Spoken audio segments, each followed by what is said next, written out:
Ramble. This episode is presented by DoorDash. Use promo code ANYTHING when you download the app for 25% off and zero delivery fees on your first order of $15 or more. Hello. Today we're going to be talking about temptation, which in my opinion is one of the most challenging things that we deal with as human beings. It's very constant and it never goes away for your whole life. It doesn't matter if you're 2 years old or you're 102 years old. Temptation follows us throughout our lives. When you're 2 years old, you fight the temptation to steal a candy bar from your friend at preschool. And when you're 102 years old, maybe you're fighting the temptation to steal a magazine from the library. Like, temptation is always there. The temptation to do things that don't align with you morally.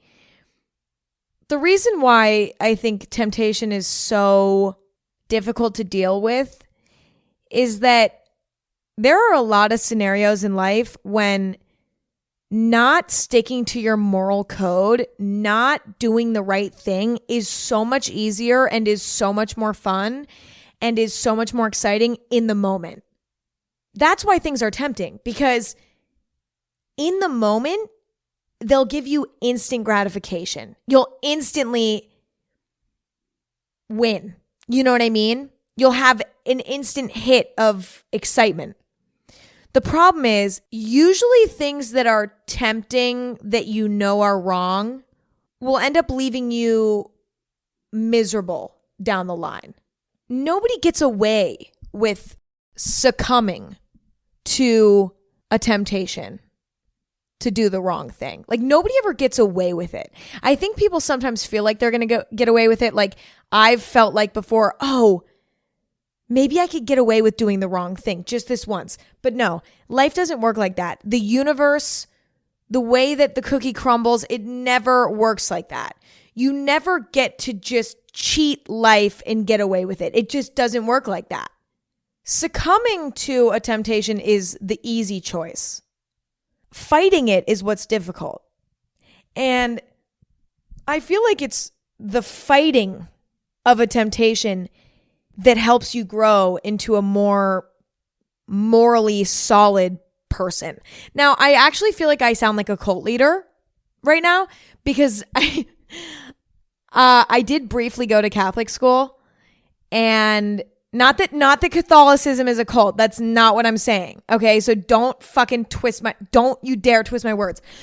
But I feel like I sound like a religious leader right now because I just remember in Catholic school, like, talking about resisting temptation in life. But for some reason, when I was in Catholic school, it didn't click for me at all, because the temptations that were being discussed were things that I wasn't necessarily morally against. Like, for example, having sex before marriage. Morally, I wasn't opposed to that. I was like, I'm going to have sex before marriage. So that doesn't really click with my brain.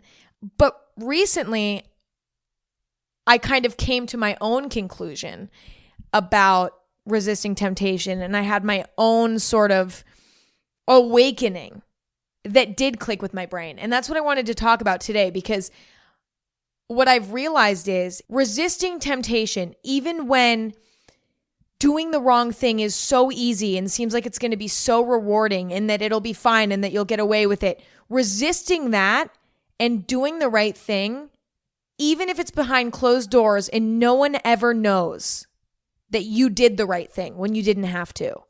That is such a powerful thing for your own self-development, for your own self-esteem, for your own well-being. It's so important. So I just wanted to talk about it today. Succumbing to temptation, when the temptation forces you to go against your own moral compass, always has a consequence, no matter what. And we need to talk about it. Okay? Now, I want to clear up a few things before we get into it fully. Number one, I'm not talking about like mundane temptations, like, ooh, I don't know, like it's a one-off occasion and I'm tempted to spend a little extra money on this purse, and it's like, I don't know, I had a hard week, like whatever. I'm just going to get this purse. That's not going against your moral compass. Okay. That's just treating yourself a little bit. I'm not talking about that. I'm talking about things that go against your moral code. It's more serious. Okay. Little temptations that we deal with on a daily basis to do something that's a little bit more indulgent. It's like crucial as a human being to indulge every once in a while in more inconsequential temptations. Like that is not what I'm talking about. What I'm talking about is stuff that goes against your belief system, but that's tempting regardless. Okay, that's what I'm talking about. That's the first thing we need to just get out of the way. The second thing is that temptation is different than like a life or death situation. Going against your moral code because it is a life or death situation is different than succumbing to a temptation for no other reason other than the fact that you just kind of want to do it. You know what I'm saying? But that's beyond this conversation. A situation that's dire and serious like that is beyond this conversation. And that's a whole other just thing. That's a completely different thing. Okay, so that's another thing I'm getting out of the way. If you need to defend yourself, if you need to eat, if you need to drink water, if you need a place to sleep, like whatever it may be, sometimes you have to do what you have to do to make things work, and that's different than what I'm talking about today.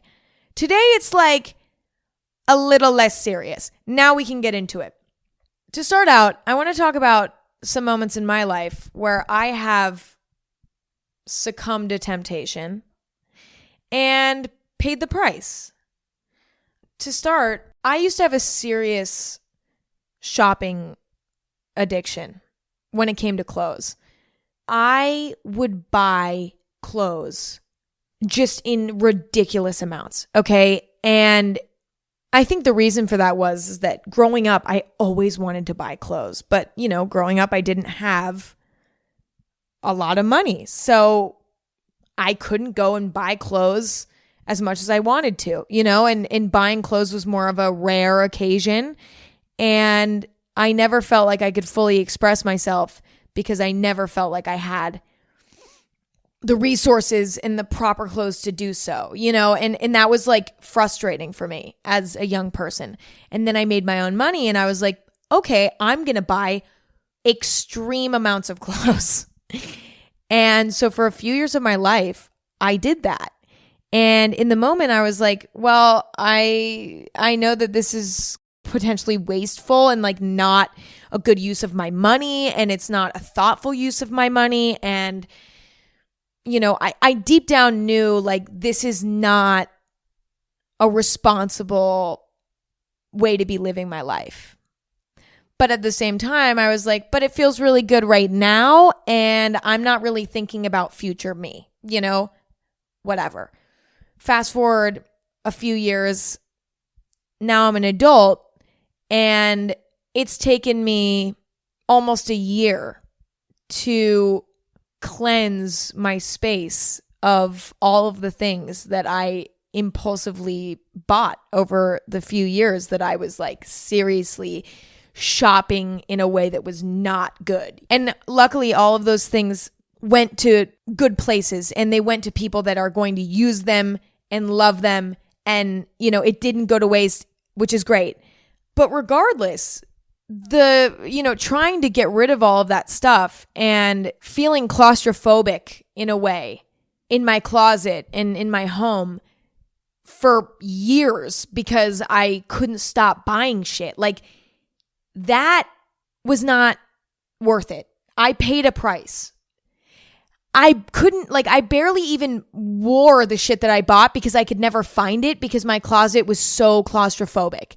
And I mean, I'm kind of inflating this whole situation. It wasn't that big of a deal, but I think it's a good lighthearted example of succumbing to my temptations. And then later I ended up paying the price, literally, like money wise, I wasted a lot of my money. Could have been worse because a lot of the stuff that I got was thrifted, whatever, but still it was like too much. Not only did I waste my money, but also I clogged up my space and I ended up feeling claustrophobic and unhappy because I had too much stuff and I couldn't even find the things that were in my closet. I couldn't efficiently find things. And like that was a bummer, so I ended up paying the price. Another way in my life that I've succumbed to temptations is with boys. Nobody likes the feeling of having a weight on their shoulders. And there are a lot of things in life that can make us feel like we're carrying weight on our shoulders. One of those things being a credit balance month after month. It can feel like you're in a never-ending cycle of debt with no end in sight, which is not a fun feeling. But Upstart can help you make that final payment so that you can finally get ahead. Upstart is the fast and easy way to pay off your debt with a personal loan all online. Whether it's paying off credit cards, consolidating high-interest debt, or funding personal expenses, over 1 million people have used Upstart to get one fixed monthly payment with a clear payoff date. Rather than looking at credit score alone, Upstart considers other factors like your income, current employment, and credit history to find you a smarter rate for your loan. You can check your rate without impacting your credit score in minutes for loans between $1,000 to $50,000. You can even receive funds as fast as 1 business day after accepting your loan. Find out how Upstart can lower your monthly payments today when you go to upstart.com/Emma. That's upstart.com/Emma. Don't forget to use my URL to let them know that I sent you. Loan amounts will be determined based on your credit, income, and certain other information provided in your loan application. That's upstart.com/Emma.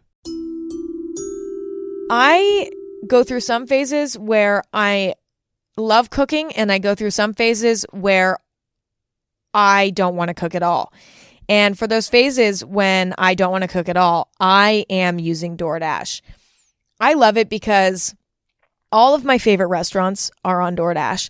And so I can support my favorite local restaurants from the comfort of my own home. It's incredible. But also DoorDash has other stuff. If I forget to pick up a key grocery item at the grocery store, I can have it delivered straight to my door. DoorDash has so much more than just restaurant food, although I do love the restaurant food. Whether you need last-minute school supplies, an impromptu dinner, or fresh flowers for that special occasion, with DoorDash, there's a neighborhood of good in every order. Along with the essentials you love, you can now get groceries and other essential items delivered with DoorDash. Get drinks, snacks, and other household items in under an hour. Every time you place an order for pickup or delivery, you're setting off a chain reaction that helps give back to the people who make your neighborhood unique. From the stores and restaurants to the Dashers driving around, each purchase provides a new opportunity for everybody involved. For a limited time, you guys can get 25% off and 0 delivery fees on your first order of $15 or more when you download the DoorDash app and enter code ANYTHING. That's 25% off up to a $10 value and 0 delivery fees on your first order when you download the DoorDash app in the App Store and enter code ANYTHING. Don't forget that's code ANYTHING for 25% off your first order with DoorDash, subject to change, terms apply. I had one period of my life where I was talking to guys and having physical relations with guys that I knew deep down didn't respect me. And I didn't really respect them. And the interaction was like very transactional. And I felt really bad about it deep down. But I was also like, I'm just going to do it anyway because I really need validation right now because I feel like people aren't attracted to me.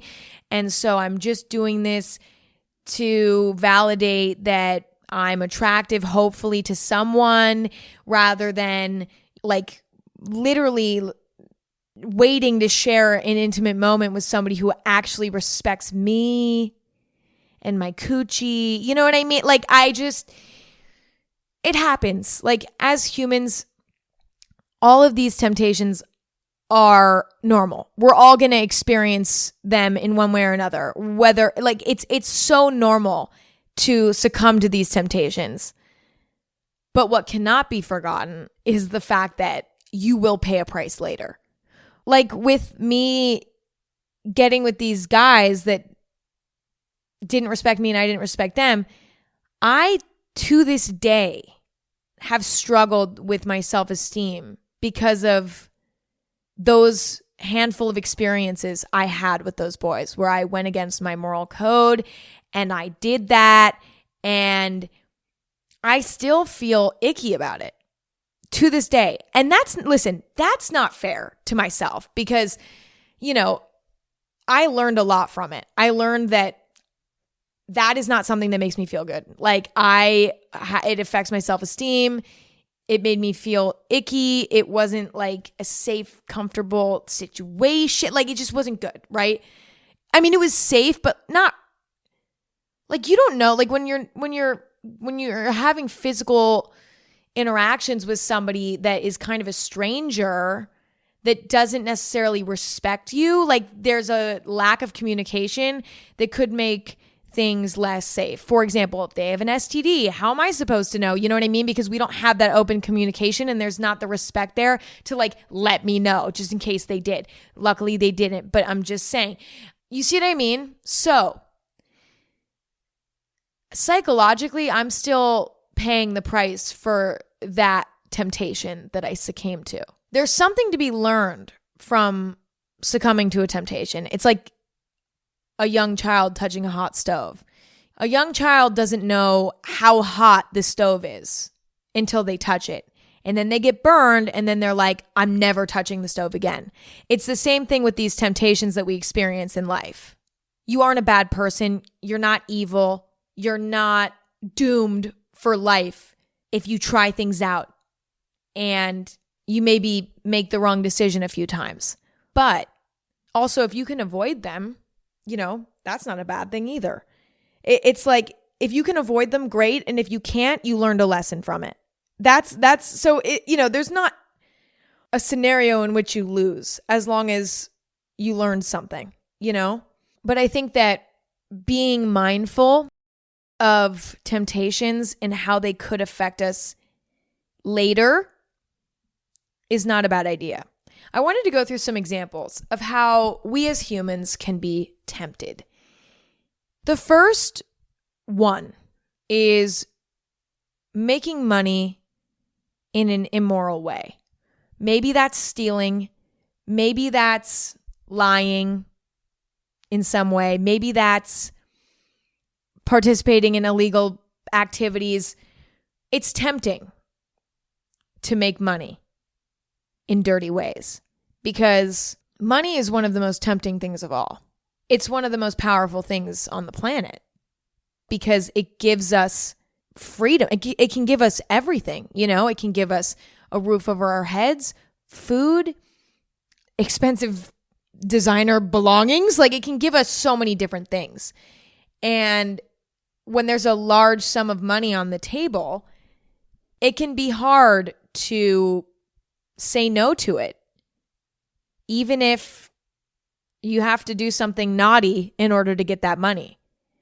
But unless it's a life or death situation, it's not worth the temptation because not only could you get in trouble and lose all the money and your life, but also you can't be proud of your financial success because you didn't earn it properly, and that sucks.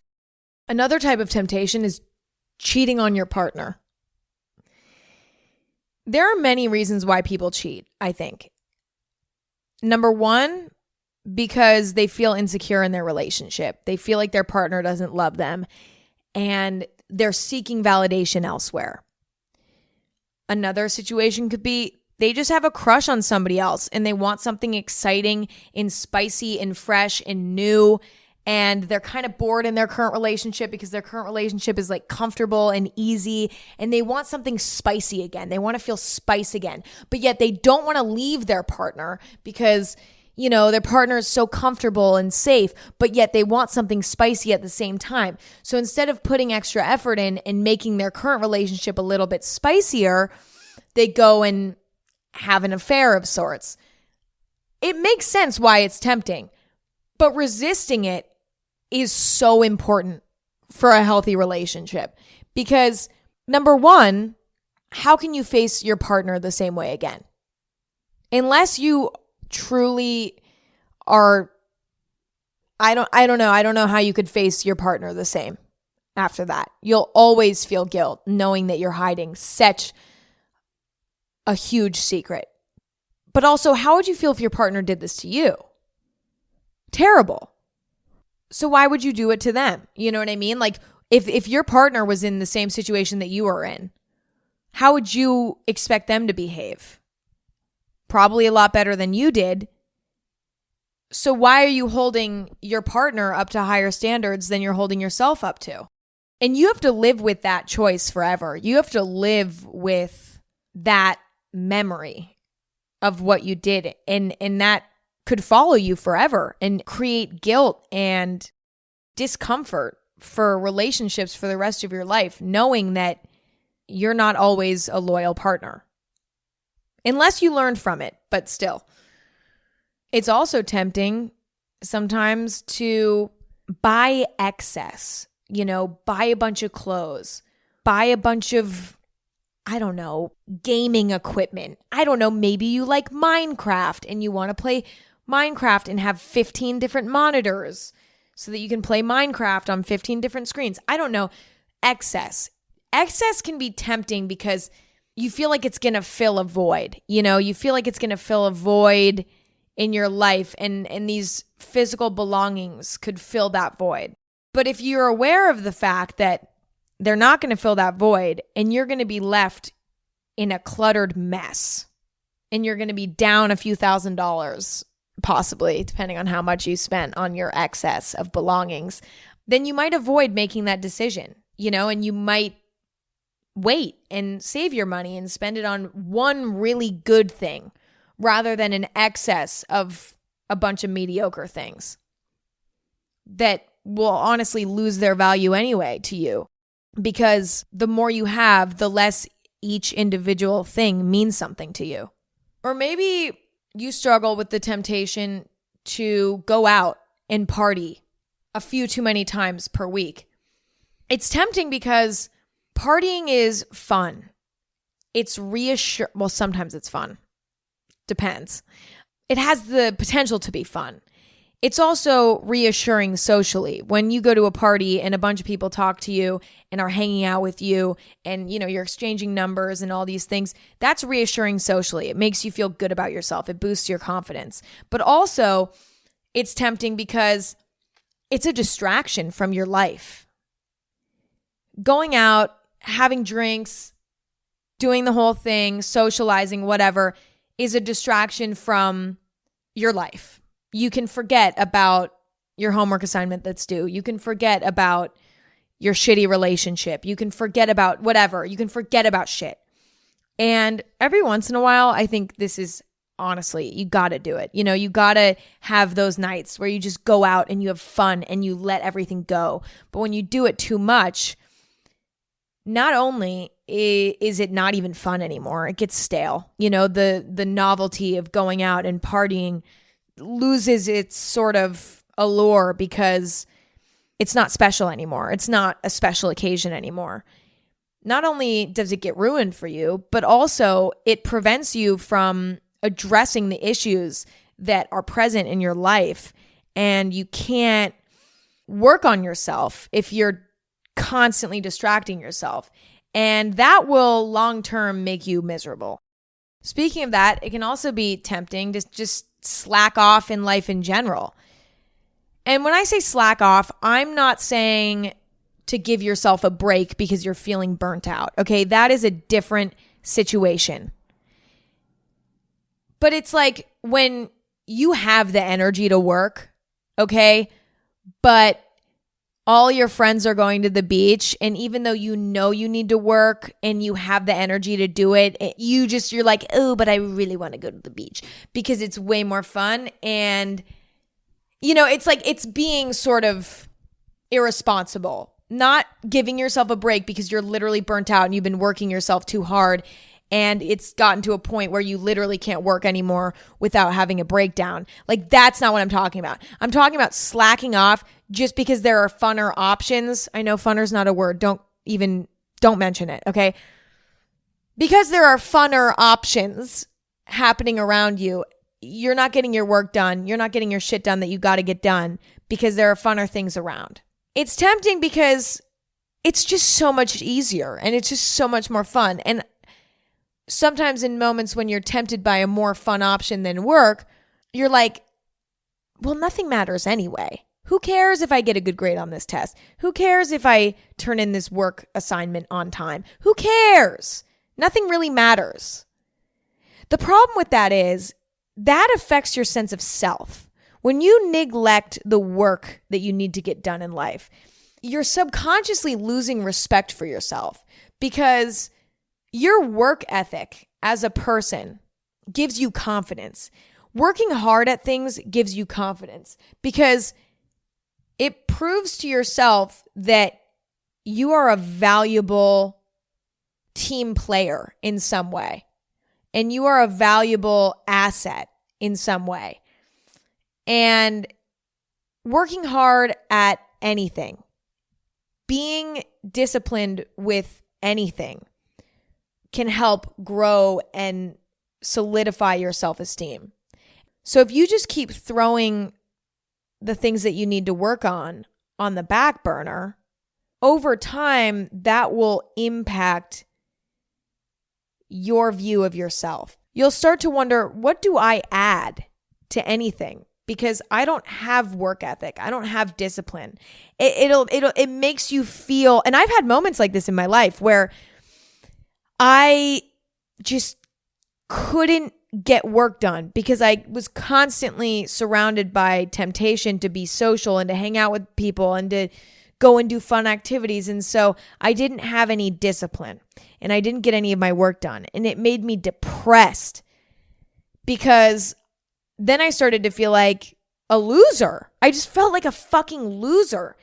And when I started being more disciplined with myself and I started creating a better balance where I was able to be social and I was able to get work done, I was so much happier and so much more confident. And I felt so much more valuable in the sense of what I can offer to the world. It's interesting how that is. Now a word from our sponsor, BetterHelp. Becoming a better problem solver is very important and very useful in our lives. A therapist can help you accomplish that, no matter how big or small the issue may seem. A lot of people look at therapy and think, I don't need that. Like, my problems aren't big enough. I don't need that. But in reality, everybody could benefit from therapy in some way. Just talking about your problems and verbalizing your problems out loud to somebody who is unbiased and who doesn't gain anything from your decisions in life is such an incredible tool. Going to therapy kind of forces you to address things that you might have been putting on the back burner that are really affecting your quality of life. And I think that that's extremely powerful and can seriously impact your happiness on a daily basis. Solving those problems, working through those issues, it's huge. If you want to look into therapy, BetterHelp is a great option that's convenient, accessible, and entirely online. You can fill out a brief survey and then get matched with a therapist. And if you want, you can switch therapists at any time. When you want to become a better problem solver, therapy can get you there. Visit betterhelp.com/anything today to get 10% off your first month. That's betterhelp.com/anything. It's also tempting in life to be nosy. Maybe you want to look at your partner's phone, or you want to sneak into your mom's closet and see what she got you for Christmas. Being nosy is very tempting. you want to know what secrets people are hiding, but you have to resist that clawing need to be nosy, because you have to think about how you would feel if somebody did it to you.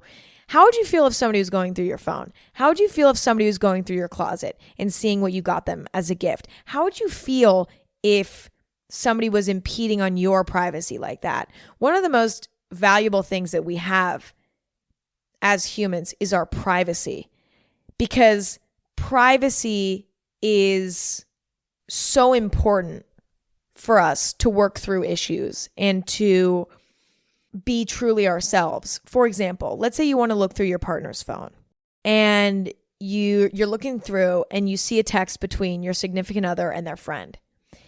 And in their text chain, you see that your significant other was venting to their friend about you and saying like, oh, it annoys me when they do this and it annoys me when they do that. And you see that. And now you're angry at your partner. Your partner deserves the freedom to be able to vent to their close friends and family about your relationship, because sometimes you need a sounding board. Sometimes it's not a good idea to immediately bring an issue straight to the relationship, and you want to discuss it with somebody else first. That is like a right that every human should have, to go and be able to just vent every once in a while and work things out with somebody else and not have to directly go to the source of the problem to solve it immediately. Sometimes you need a holding period where you go and you talk about it with your friends and family and you try to work it out and sort out your thoughts before you go and you confront the situation head on. That's important. And so snooping through your partner's phone eliminates their ability to do that in safety and in privacy. Or let's say, you want to do something a little bit more innocent and you want to go into your mom's closet and see what she got you for Christmas. Let's say you don't see the gift that you wanted. Now you're getting all pissed off at your mom because you're like, fuck you, mom, you didn't get me what I wanted. Then, you start giving your mom the cold shoulder because you're all pissed off because she didn't get you what you wanted for Christmas. Then on Christmas morning, turns out she did get you what you wanted and it's right under the tree. It just showed up the day before Christmas and you didn't know that it was going to show up and you snooped, and now it changed the course of Christmas. Okay. And now you fucked up Christmas because you were being nosy when you shouldn't have been. It's just so much better to give everyone their privacy, to leave things be.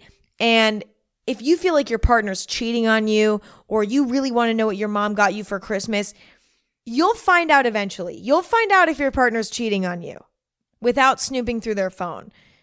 Maybe it's through having a conversation. Maybe it's through asking your partner to bring out their phone and show you with them sitting right there.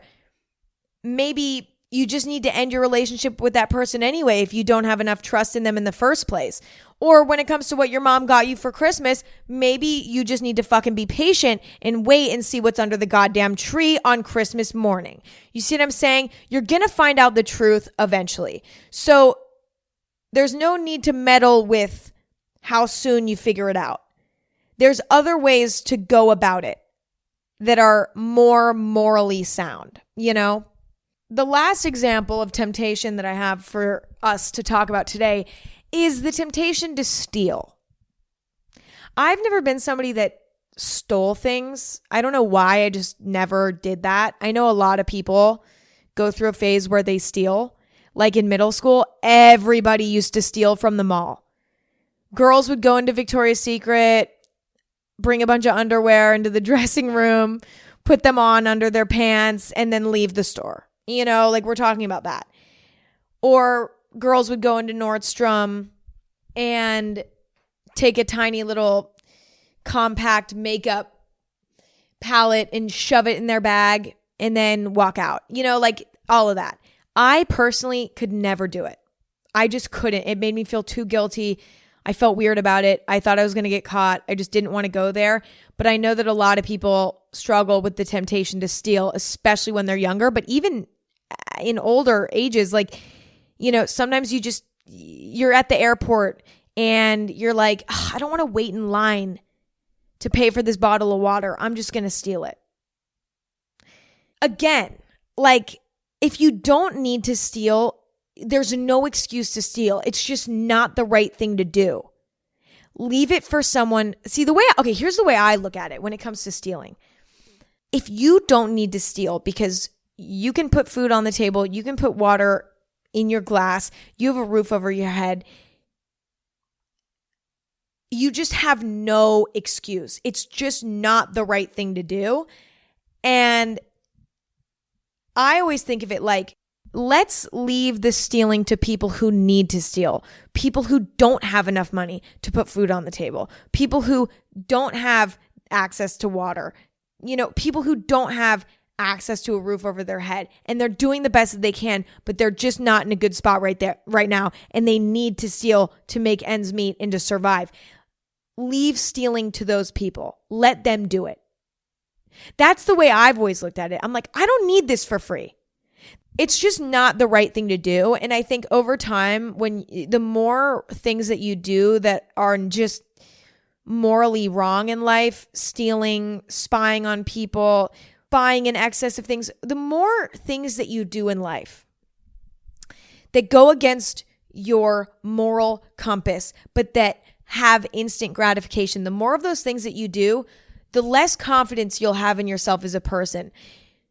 Think of it like this. If you were to look at somebody else and they're a hard worker, they are a loyal friend, a loyal significant other, they don't steal because they don't have to, they are just a morally sound person overall. You look at that person. What do you think of them? Do you put them in a respectable place in your mind, or do you put them in a less respectable place in your mind? Obviously, you're going to put them on a pedestal almost. You respect them versus somebody who doesn't have that kind of discipline. You're not going to respect that person as much, right? The same thing applies for yourself and your own view of yourself. If you know deep down that you do your best every day to be the best person that you can be and make the best choices that you possibly can, your view of yourself is going to be much higher and much more positive. Now, this is not to say that you need to be perfect to have a good self-esteem and to view yourself as a good person. There are going to be moments when you look at your partner's phone. There are going to be moments when you're partying too much. There are going to be moments when you buy too many things. There are going to be moments when you get tempted to cheat on your partner. Maybe you do cheat on your partner. But whether or not it impacts your self-esteem and your well-being long-term is based on how you learn from it. If you succumb to that temptation and it makes you feel like shit and you say, oh, I'm never doing that again, then that is a positive thing because you learned something. But if you succumb to a temptation and then the next day you're like, I feel like shit about it, so I'm just going to go and I'm going to do it again, then that's when you start to get yourself into a bad cycle. But it's never too late to turn it around. It's never too late to decide, hey, you know what? I'm done. I'm going to be more disciplined with myself. I'm going to hold myself accountable to doing the right thing and being the best person I can be. It's never too late to mend your relationship to yourself in that way. And I think a lot of people can get discouraged when they're in a moment where they are having a hard time sticking to their morals, sometimes making the difficult choice to stick to their morals, because it's honestly more difficult most of the time to stick to your morals than it is to do the right thing. A lot of times, doing the right thing has delayed gratification. Doing the wrong thing has instant gratification and long-term suffering. I said that earlier, but I'm saying it again because it's so important to remember. When you're in a moment in life when your temptation is stronger than your discipline, you can find yourself in a low point. And because of your decisions, those might impact your self-esteem and your belief in yourself. And then you might feel like, well, I can't pull myself out of this and start making better choices because I'm a loser. And you can start to feel like a fucking loser. I've been there. I've been there so many times throughout my life. And it's a vicious cycle because it's like succumbing to your temptations makes you not believe in yourself. And what you need to pull yourself out of it is to believe in yourself. So you almost need to form a false sense of belief in yourself for a little bit of time until you can pull yourself out of it and say, you know what? I can turn this around. It doesn't feel like it right now. I don't believe in myself. I feel like a weak human being, but maybe I can turn this around. And it's taking it one step at a time. And it's considering every moment of discipline as a success. Studying for an hour instead of going out to a party with your friends for one evening. That is something to celebrate. Not buying 50 things online because you're bored and instead just saying, you know what? I'm going to close out of this tab. I had fun filling my cart online, but I don't need to press checkout. I don't need to do that. I'm just going to wait and save this money and be more thoughtful and save up for something that will mean more to me and that will be a more valuable use of my precious space at home. That is a success. It's like, and then you start building that up, getting the temptation to look at your partner's phone thinking, ooh, I feel like I really want to look. What are they saying about me? And then not doing it. That builds your confidence a little bit. And then next thing you know, you feel better about yourself. Your confidence in yourself has grown exponentially. And not to get too spiritual, because I know I literally said in the beginning of this episode that I feel like a fucking cult leader because I'm talking about, like, this feels borderline religious. I promise you this is not that. I'm not going to start a cult tomorrow. I'm not interested in that. This is not religious. But what I am about to say does sound it is a little spiritual. And you can take it with a grain of salt. I don't even know why I feel this way, but I do. I feel like the universe lets you get away with nothing. Whether it's God, the universe, karma, whatever is the power, the higher power of sorts, if there is any. Whatever it is, whatever you believe in, that thing does not let you get away with anything. I always feel like it's just the universe, the way the universe just exists and like is. I feel like you always end up paying for bad decisions eventually. Whereas I feel like you also get rewarded for good choices. And it might not be something as deep as like the universe or God or whatever. It might not be that. It might just literally be that when you make good choices in your life, good things just come to you because I don't know. It just is that way. You know, when you are sticking to your guns and you are doing the right thing, things just end up coming to you in your life that are positive. I'm done talking. That's it. That's all we're talking about today. Okay. I find myself fighting off my desires all the time, you know, in so many different ways. But every time I fight it successfully and I do the right thing, I feel so much better. And I feel like recently my self-esteem has been so much better because I've been really doing my best to be disciplined with myself. And it really, really pays off. And I know it can be difficult at times because discipline and overworking yourself, there's a fine line. And you have to figure out that line for yourself. But once you do, it's so powerful and it's life-changing. And it makes the amazing moments so much more amazing when they're balanced out with a disciplined life. You know, I honestly wonder if you can have happiness and bliss and fun without discipline. I'm not sure that you can, because I love and appreciate and enjoy going to a party so much more after spending the whole week working as hard as I could.